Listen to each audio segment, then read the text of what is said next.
The MOD is likely to take a final decision on HAL's proposal for 40 more Indian-assembled Su-30 by the end of this year. HAL chairman, T. Shivanareju, said, "Since 2010, we have been delivering the Su-30 at Rs 425 crore. We can deliver another 3 squadrons at that same price. We are required to modify 40-odd Su-30 to carry the BrahMos ALCM.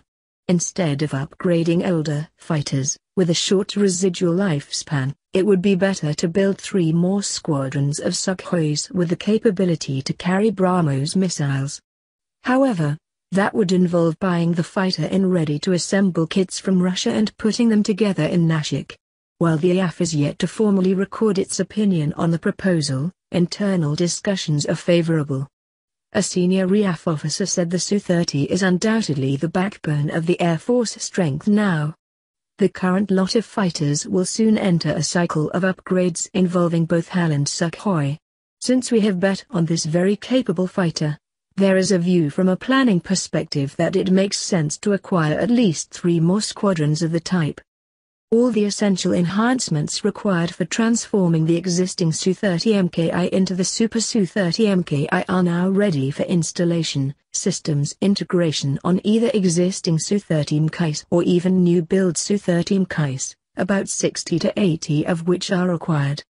HAL officials say they wanted to be the lead agency, but Sukhoi has indicated it wants a 50% share in this lucrative contract to upgrade the fighter's avionics, including radar, glass cockpit displays, electronic warfare systems, warning systems and jammers. HAL estimates that an avionics upgrade for the Su-30 would cost upward of Rs 100 crore, 1 billion, per aircraft. The upgrade will have 2 distinct parts. In Phase 1, Sukhoi will take over some IAF Su-30 and use them as prototypes to install and certify new generation avionics and weapons upgrades.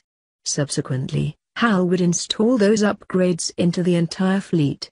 Phase 2, which would involve India-specific enhancements, would be designed and developed by HAL and also incorporated onto the fighter by HAL alone.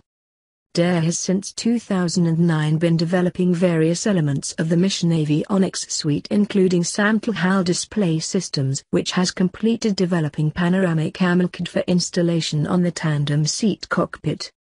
By 2019, DARE has committed to seeing indigenous high-band jammer, HBJ, pod become fully operational. The HBJ pod has 3 major systems, the integrated U-suite, the active array phase transmit-receive unit and the cooling system with DR118 Druti 6-channel digital RWR which Phase 1 user evaluation was conducted in May 2017. Tykhomirov NIP JSC has already developed an Expand ACISA MMR variant of the NO11M bars PASA MMR that currently equips the Su-30 MKI. The Expand ACISA MMR will thus enable the Super Su-30 MKI cockpit crew to perform interleaved operations concurrently. The Super Su-30 MKI airframe will also be flight certified for flying terrain-hugging flight profiles, about 100 meters ASL, thanks to the terrain avoidance mode of operation of the ACISA MMR. The 101 ks VIRST sensor will be the same as that on the Su-57. And finally, the propulsion system too will be enhanced, with the AL-31FP turbofans giving way to the AL-41F1S from NPO Saturn. The avionics enhancements will now have to undergo flight certification trials at the Russia-based State Federal Unitary Enterprise Gromov Flight Research Institute at Zhukovsky. In charge of overall systems integration will be the Russia-based GOSNI-EAS.